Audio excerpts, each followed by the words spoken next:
Bonsoir à tous, bienvenue si vous nous rejoignez dans cette nouvelle édition. Voici les titres de ce 20h. Baccalauréat 2018 au Bénin, les premières épreuves ont été lancées ce lundi matin. L'examen se déroule normalement dans les différents centres de composition du pays, assure le point de nos reporters.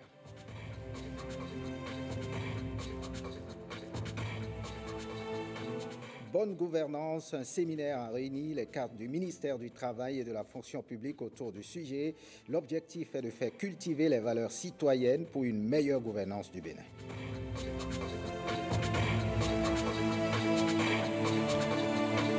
Fête des cotonculteurs à Banikwara, les meilleurs producteurs du Bénin ont été récompensés. Une initiative du gouvernement. Jérôme Ongbo nous en dit plus.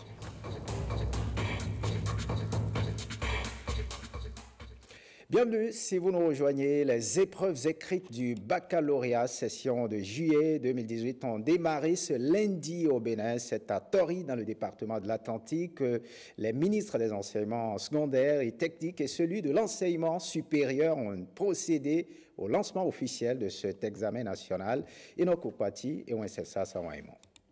C'est l'heure de la vérité pour ces élèves, candidats au baccalauréat session 2018. Nous sommes ici au collège d'enseignement général de Tori à Guako. Il est 8 heures, l'heure d'ouverture de l'enveloppe contenant les sujets. Pour cette première journée, les candidats sont soumis à l'épreuve de français. Il y a quelques mois, vous savez que ce n'était pas très probable pour que ces examens puissent se tenir. Aujourd'hui, nous sommes venus lancer l'examen du baccalauréat session de 2018. Et les candidats que nous avons vus sont des candidats très sereins et non stressés.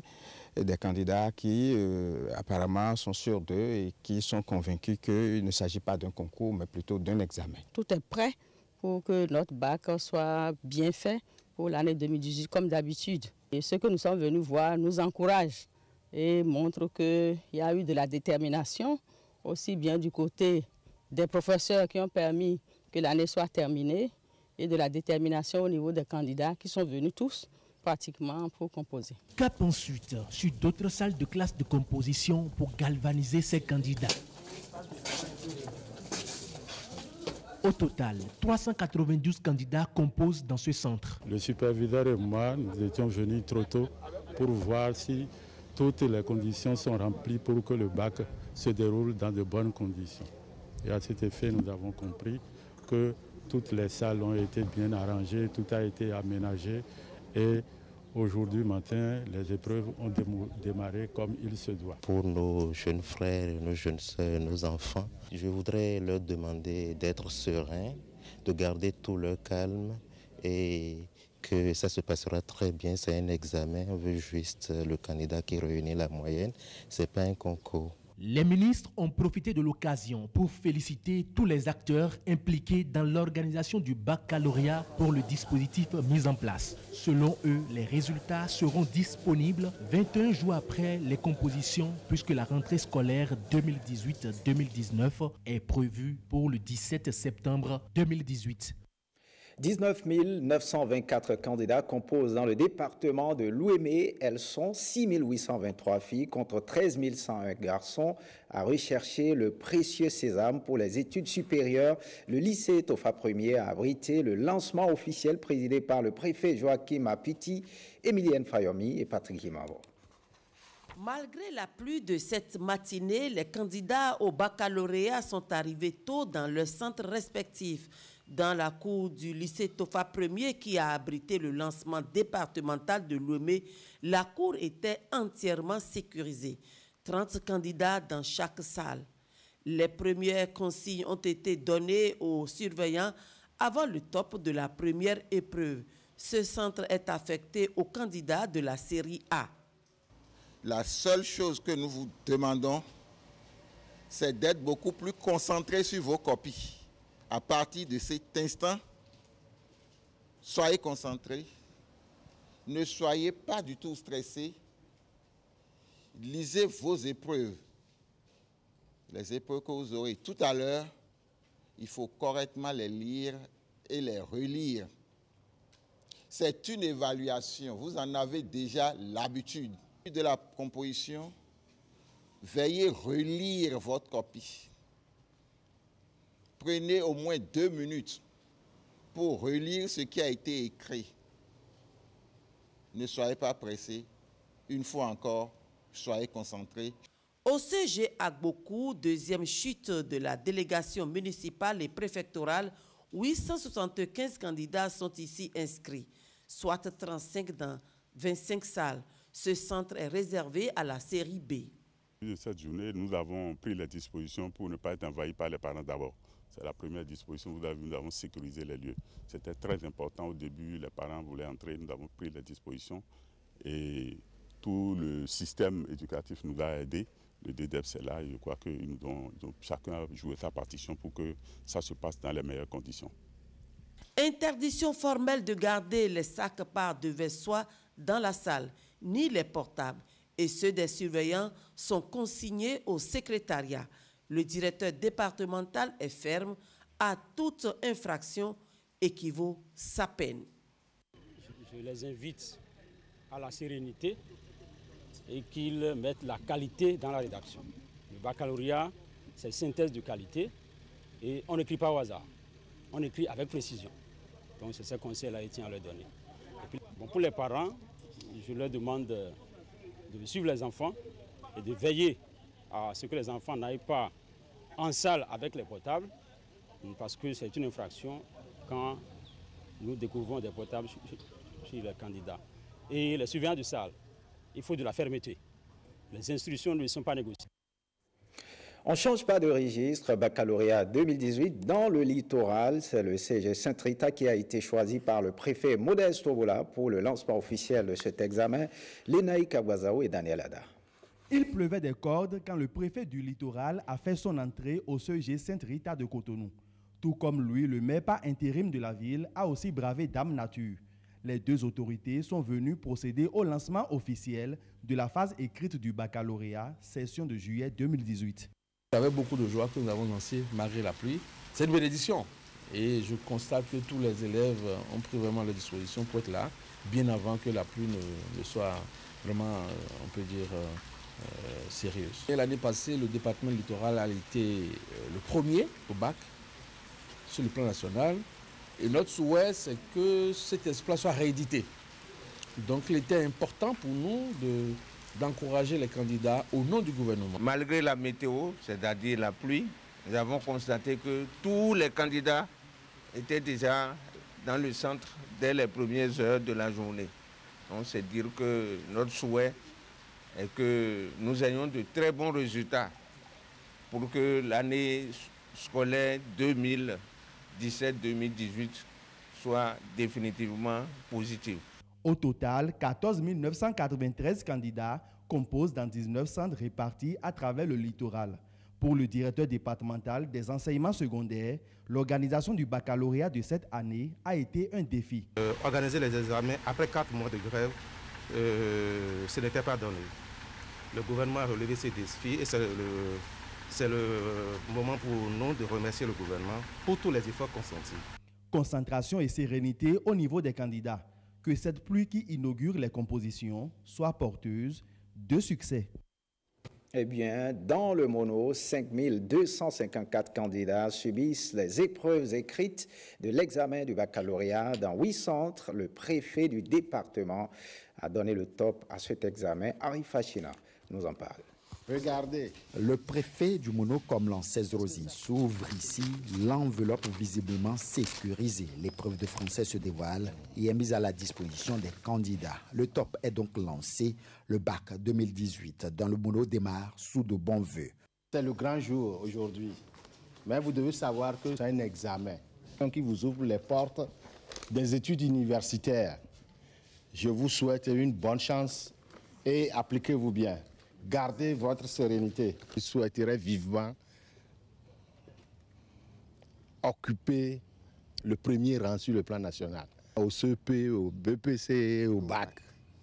Les statistiques montrent une régression de 8% en moyenne au niveau des candidats inscrits cette année, comparé à ceux de l'année dernière. Nous avons pour cette année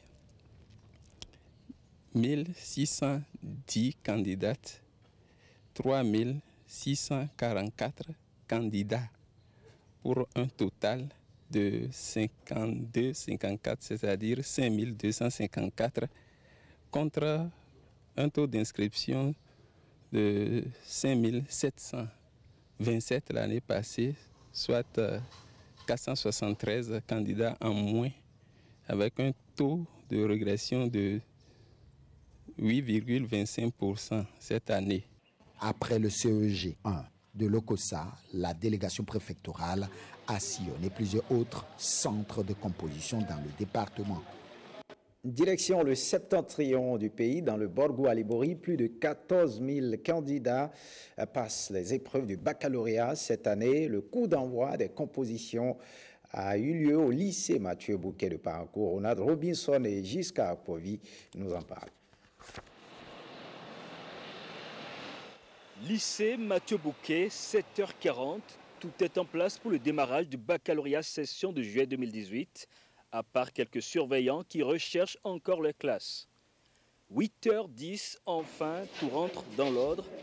Les candidats reçoivent leur première épreuve.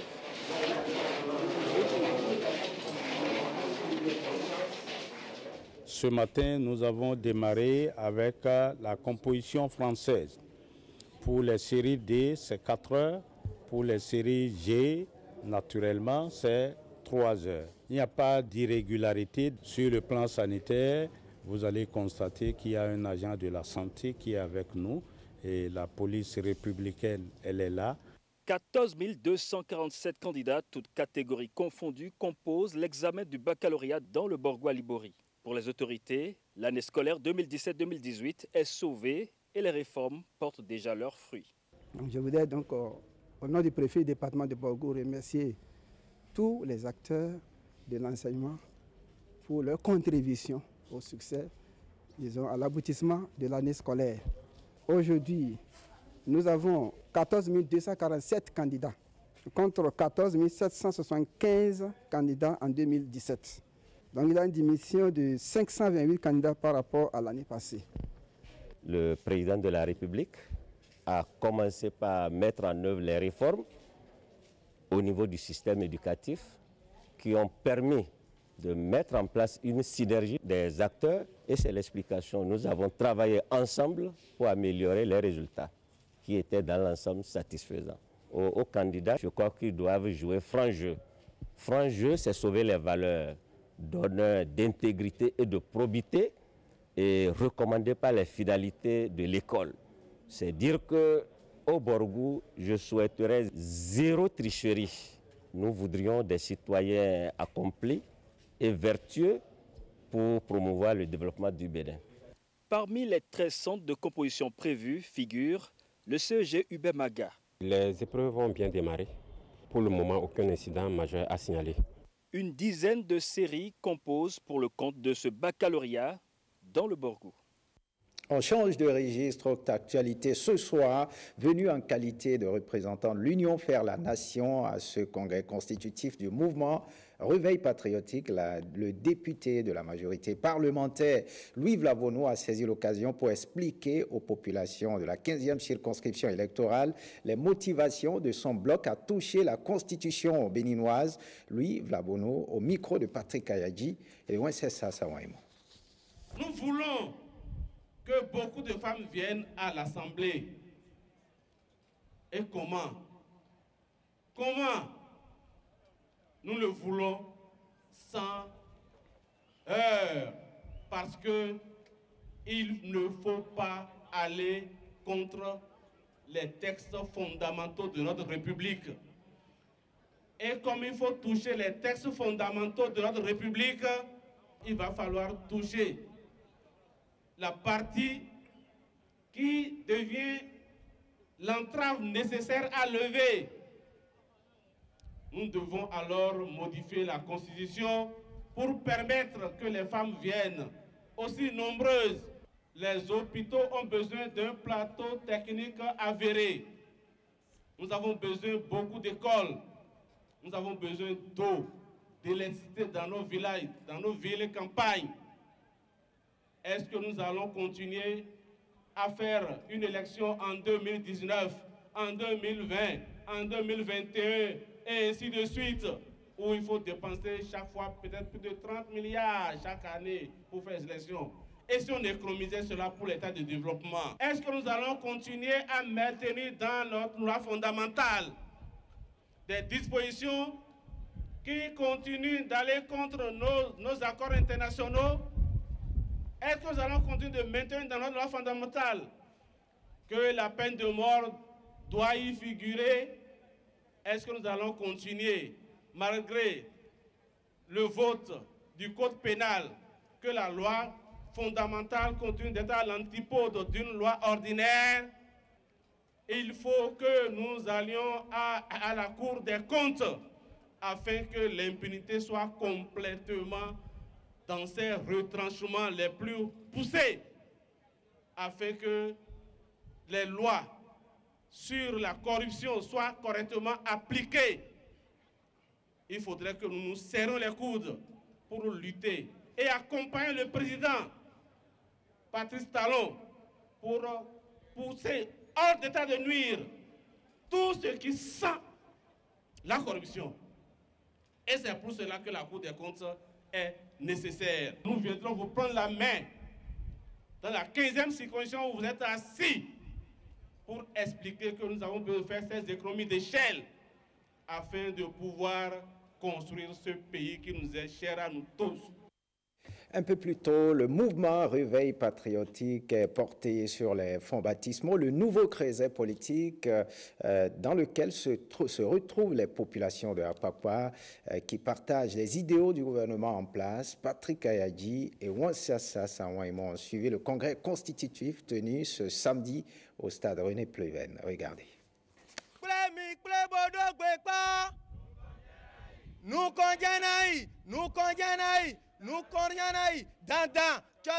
Ce nouveau slogan traduit l'union retrouvée entre les filles et fils de la 15e circonscription électorale. Désormais, les 6 premiers arrondissements d'Apakwa sonnent le grand rassemblement avec la naissance du mouvement Réveil patriotique MRP. Ce regroupement politique a une ligne de conduite bien tracée.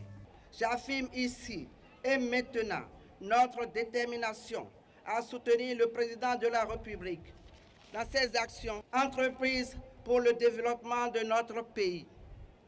Elles sont indispensables pour la transformation du visage de notre cher et beau pays. Je veux citer l'assainissement du cadre de vie, la construction des routes et de 20 stades municipaux, le boom de coton, l'impulsion donnée pour les filières comme l'ananas, l'anacarde, le karité, le palmier à huile qui reprend vie, sans oublier les produits vivriers. La graine que vous avez semée va germer, grandir et donner des fruits. En tout cas, les jeunes du MRP se tiennent prêts pour l'arroser et l'entretenir. Nous sommes conscients des enjeux et mesurons l'ampleur des défis à relever pour faire rayonner l'image du MRP, notre mouvement connu. Le MRP, symbole de l'osmose réactivée, reçoit déjà le soutien de nombreux autres partis politiques en phase avec les actions menées par le régime du nouveau départ. Votre adhésion aux réformes conduites par le président Patrice Talon ne souffre d'aucune réticence. Courageuse parce que vous avez décidé de rompre avec le passé en vue de prendre votre destin politique en main. Le mouvement Nouvel Ordre républicain pour la démocratie, par ma voix, vous en félicite et vous réitère sa disponibilité à travailler toujours unis avec vous. Par ma voix, l'Union fait la nation vous tend la main. Vous tend la main. Et d'ailleurs, considère que vous êtes déjà Union fait la nation, puisque c'est vous-même qui proclamez que Mikli Bodo Gbegbo. Prêts à prendre leur bâton de pèlerin, les membres du mouvement Réveil patriotique vont sillonner dans les prochains jours tout Apakwa et reparler, disent-ils, de l'impérieuse nécessité de dire oui au référendum.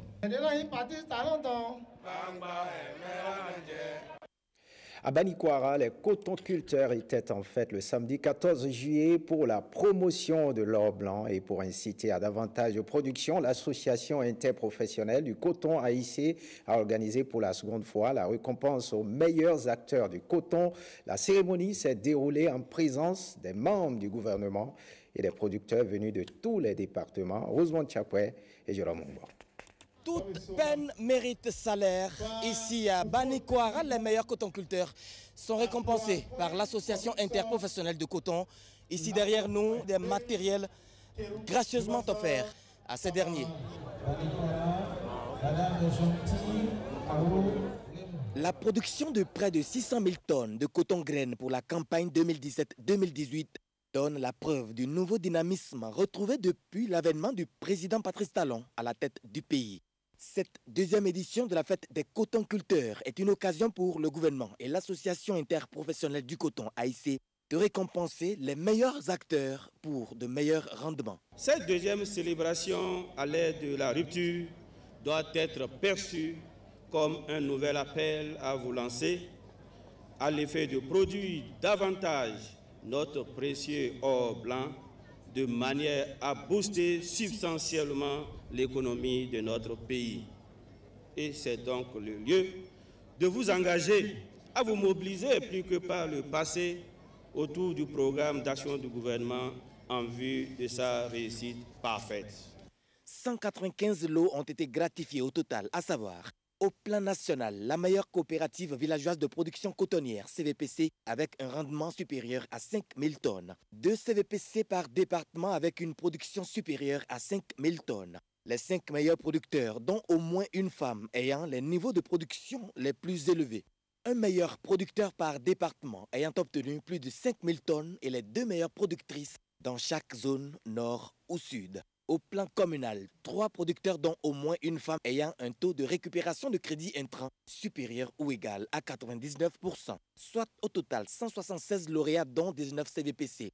La campagne 2018-2019 est déjà très avancée et il me plaît de rappeler à chacun de nous la nécessité de poursuivre et de renforcer les actions contribuant à la restauration du statut humique des sols. Appliquer une dose optimale de fumure minérale et observer le calendrier de traitement phytosanitaire. L'AIC a pris l'option d'un encadrement rationnel des producteurs et à ce titre a mis en place un dispositif approprié avec le positionnement des conseillers coton dans les périmètres de production. Dans cette nouvelle vision, l'AIC passera de la vulgarisation au conseil agricole à travers la mise en place des parcelles vitrines, des champs écoles et des parcelles de démonstration. Aujourd'hui, l'engouement est grand au niveau des producteurs puisque les intentions d'emblavure se chiffrent déjà à plus de 650 000 hectares. Cette augmentation des emblavures nous interpelle et d'ores et déjà, je voudrais rassurer tous les producteurs que les dispositions exceptionnelles sont prises en vue de la couverture totale des besoins complémentaires pour les intrants, étant donné que les compléments de semences sont déjà disponibles et sont déjà affectés à toutes les zones. Le thème retenu pour cette édition est « Produire efficacement du coton pour un mieux-être des populations dans un environnement local développé et équilibré ». Ce thème évocateur de la place importante qu'occupe la filière coton dans l'environnement socio-économique du Bénin est une exhortation du pays tout entier à honorer ce jour les producteurs de coton. Mais nous n'avons pas le droit de dormir sur nos lauriers. Au contraire, nous devons rentrer dans une logique nouvelle.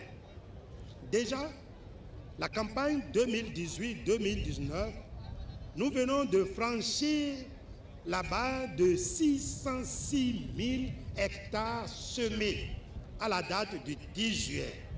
Et il est probable que nous atteignons 650 000 hectares. À cet effet, je voudrais demander à nos amis producteurs de s'en tenir absolument au respect des dates limites de semis du coton, car les pronostics climatiques ne sont pas en faveur d'une bonne évolution des semis tardifs. Il faut rendre à César ce qui est à César et à Dieu ce qui lui revient. Depuis plus de 20 ans, en effet, la cité des Banigansé a toujours obtenu plus de 24% de la production cotonnière nationale. Mais elle en est très peu bénéficiaire. Les autorités rassurent les populations qu'avec Patrice Talon, les données vont considérablement changer. Le président Patrice Talon a dit dans ce stade qu'il va remettre la filière sur les rails et qu'il va assurer son développement. Certains avaient cru, beaucoup certainement n'avaient pas cru. Mais depuis 2 ans, les faits sont là. Aujourd'hui, c'est une réalité. Toutes les préoccupations qui sont les vôtres ont été prises en compte dans le PAG. La route Bani-Kouara-Kérémou, frontière du Burkina, est prévue dans le PAG et les ressources sont déjà mobilisées. Donc, le démarrage se fera très prochainement. La route Bani-Kouara, Kérou, Ouassa, Djougou est aussi prévue dans le PAG. Nous avons, dans une large proportion, mobilisé les ressources. Les travaux vont démarrer aussi dans les jours à venir. En ce qui concerne les pistes de desserte rurale, Bani-Kouara a été largement prise en compte et vous le verrez dans les semaines à venir.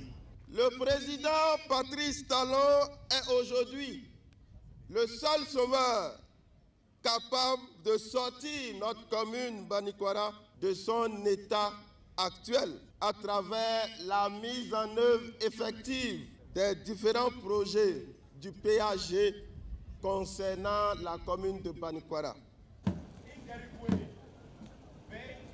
Après Bani-Kouara, Ndali, Natitengu, Dassazoumé et Djidja vont accueillir la même célébration de distinction des meilleurs cotonculteurs. Et à cette allure, amis téléspectateurs, l'or blanc du Bénin ne manquera pas de toiser les sommets ouest-africains. Merci Jérôme. Dernier sujet de cette édition, les bonnes pratiques de gouvernance. Un séminaire a réuni les cadres du ministère du Travail et de la fonction publique autour de la question. L'objectif est de faire cultiver les valeurs citoyennes pour une meilleure gouvernance du Bénin. Nous y reviendrons dans nos prochaines éditions. Eh bien, on me fait signaler que l'élément est disponible. Les détails donc avec Cécile Hondé et Calvado Armand. Très peu de pertinence, beaucoup de gaspillage. De ce diagnostic ressort le poids des comportements et pratiques qui freinent le développement du pays. Il urge donc d'attaquer le mal à la racine. Et c'est à juste titre que l'Institut de formation sociale, économique et civique, InfoSec, a organisé ce séminaire au profit de ses cadres du ministère du Travail. Les assises ont pour thème citoyenneté, management et leadership dans toutes ses dimensions. Le présent séminaire s'articulera autour de 2 principales communications, à savoir quelles valeurs citoyennes pour la gouvernance du développement d'un pays, management et leadership, les leçons de l'aigle et du caméléon. Suivi de débats, ces communications seront accompagnées de séquences vidéo et films documentaires sur le leadership et ses implications sur la citoyenneté et le développement. Je suis d'ores et déjà convaincu que la méthodologie mise en œuvre et le sérieux qui caractérise cette activité feront d'elle une réussite. Des travaux en atelier vont boucler cette rencontre. Les notions acquises contribueront à l'amélioration des pratiques de gouvernance à tous les niveaux de l'administration publique. Ceci pour un Bénin plus prospère. Fin de ce journal. Merci de l'avoir suivi. Retrouvez cette édition sur notre plateforme www.ortb.bj. Merci de votre fidélité. À très bientôt.